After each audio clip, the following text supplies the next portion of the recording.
Starbucks stock is on its longest losing streak in the history of the company. Now, when we take a look, we can see their shares are falling for the 12th straight day. And one of the reasons for this is the company CEO has effectively said that the Chinese recovery is happening a lot slower than what they had initially expected. So is Starbucks undervalued? Let's find out. Let's do the usual analysis we do, and let's get to our intrinsic value and our acceptable buy price. So the stock is down 5% year to date. We can see it trading towards the mid to lower end of the 52-week range, and it does offer a yield of 2.4%. Now, if you were holding this stock over the last 10 years, you would be up around 157%, and we can see it did hit its all-time high at around $126 in summer of 21. So let's take a look at the company. They did release their earnings for Q3, so let's analyze that, their top line, their bottom line. So total revenues, $26.5 billion in September 2019. Remember, what we're looking for is 3 to 7% growth year on year. October 23, so their latest accounts, $36 billion. So some very nice growth on their top line over the last 5 years. But when we do analyze on a more granular level, we do see that drop, what you could argue as the COVID drop to 2020, before picking up very nicely with those consistent increases. So the top line does look good. It's always good when you can justify and understand why the movements have decreased. Bottom line, what story are we seeing here? Well, $3.6 billion of net income in 2019, $4.1 billion in 2023. So again, nice increase on the bottom line as we saw with their top line. But again, we do see that COVID drop that did have a big impact on the net income. But we do see it rebound quite nicely. But then we do see essentially another drop to 2022 before picking up again in 23, but still below that 2021 net income. So nice growth on the top line. We do see the essential COVID impact, but on the bottom line, not as good as we would have liked to see, with them drops happening on a few times over the period.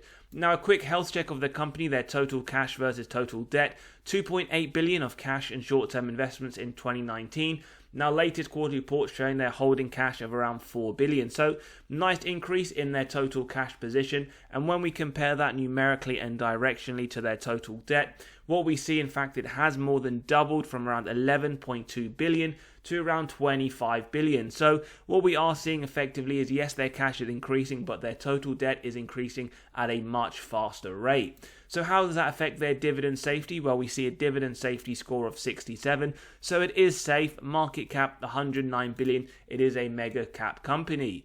Now, in terms of recessionary metrics, well, they didn't pay a dividend during the last recession. They had above average growth of companies in the S&P, negative 6%, but they did severely underperform the S&P with a negative 69% return versus the S&P's negative 55%. In terms of dividend growth, well, dividend investors would be happy with a 7.5% increase this year in September. Double digits over the last 5 years, double digits over the last 10 years at 17%. So very positive to see if you are a dividend growth investor, and do note they have been paying increasing dividends for the last 13 years from 2009. Now, in terms of dividend yield theory, while it states that the company is undervalued when the current yield sits above the 5-year average, 2.39, 2.01, so we have our first sign of undervaluation. Do keep in mind, though, we don't look at any of these models in isolation. Likewise, another sign of undervaluation when the forward PE at 23 sits below that 5-year average of 29. We do, however, see that the PE is significantly higher than the sector PE for the consumer discretionary at 14.4. Now, in terms of the free cash flow payout, now we just really focus on this. The earnings is susceptible to manipulation by management through accounting. Below 60% is my personal preference. It means that management can give us those double-digit increases. The last 3 years, we do see it very, very inconsistent. 67% in 2023, I can live with. 2022, exceedingly high to that 100%, which is a red flag indicator. But do note that the forward-looking 12 months is expected to be around 23 at 70%. So something just to bear in mind for investors. Free cash flow per share, well, they did have negative 37 cents in 2014. Positive news, it has increased in 2023 to $3.20, but we do see the inconsistencies with some very strong years followed by some very weak years and so on, so something just to bear in mind. Sales growth, I always love seeing double-digit increases on the top line, and Starbucks is one which has that pretty much nearly every year. We do see that COVID drop. Obviously, with lockdown, people aren't able to go and buy their lattes or whatever coffee drinks they buy at Starbucks, so we do see that drop. but the last few years, double digits, as well as 2021, which was the rebound of the COVID year. So very nice to see the consistency there. How that means numerically, well, essentially more than doubled their top line from 16 billion to 36 billion. Shares outstanding, I really love it when we see companies that do return excess cash to investor pockets by effectively buying back shares. 1.53 billion in 2014, 1.15 in 2023. So very, very strong to see. I do like that as an investor. ROIC, remember, 10% or more. It does mean that management are able to effectively allocate their capital. And again, other than that COVID year, which I'm personally happy to basically put to one side for a justification due to COVID, they have had strong double digits year on year, with the last year at the low 30s. Makes me very happy as an investor.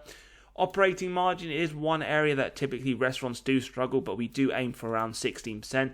It is positive to note it has been fairly consistent around that, although we do see the last 2 years slipping slightly under. Free cash flow margin, again, very nice to see on a more consistent basis above that 5% that we aim for restaurant industries.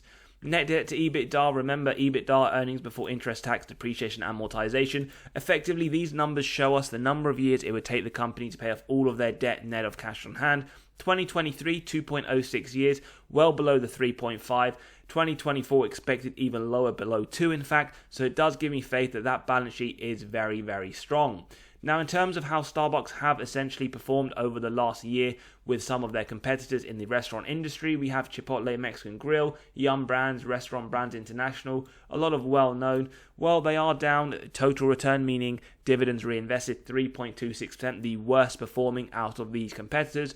However, when we do maximize to the last 5, we do in actual fact see that they are up 59%. In fact, the second best performing, significantly lower than CMG, which had an extraordinary run over the last 5 years. But as always, do remember past performance is never an indicator of the future.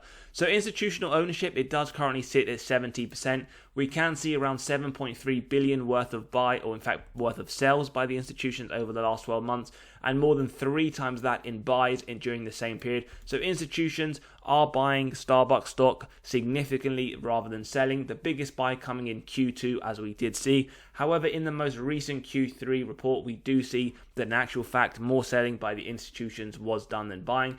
But over the last 12 months, as a whole, we see a significant more amount of buying. Now, before we jump into our analysis looking at the stock model valuation, we can take a look at the last few quarters, in fact, of 2023.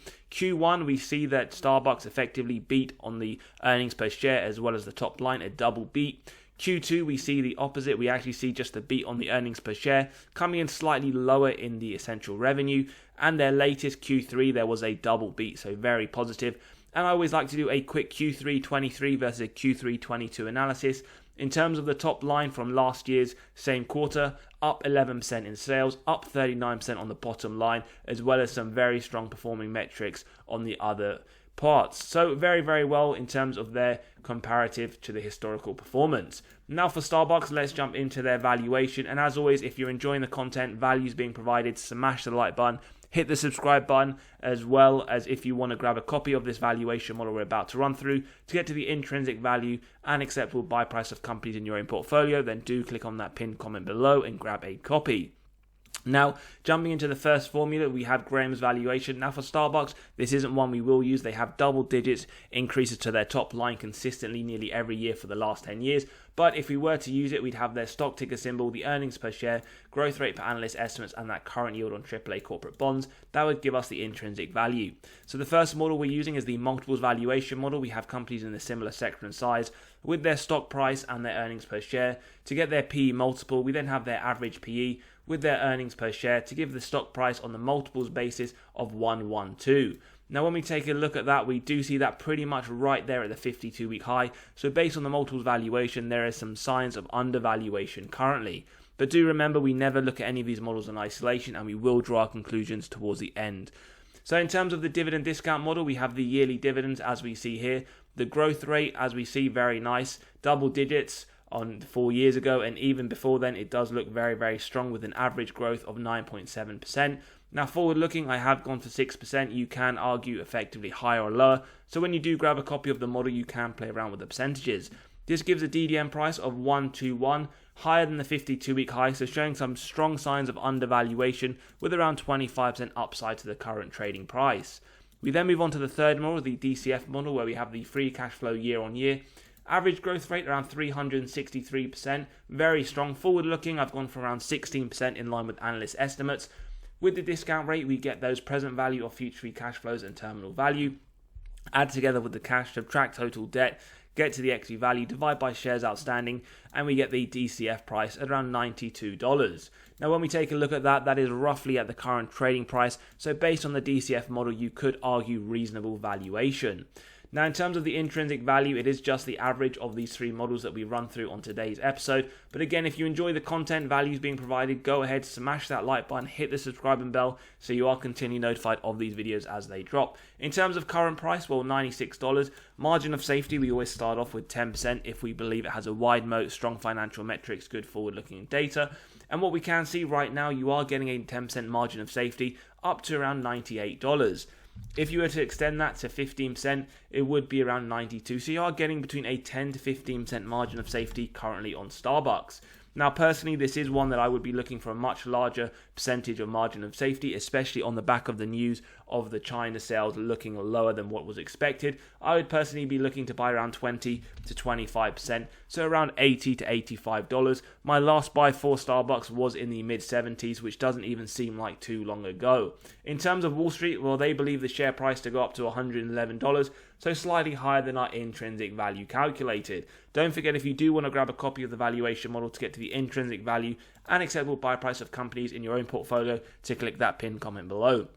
Let me know your thoughts below though. Is SBUX a buy right now? Are you looking to add, or are you waiting for a particular essential target to hit?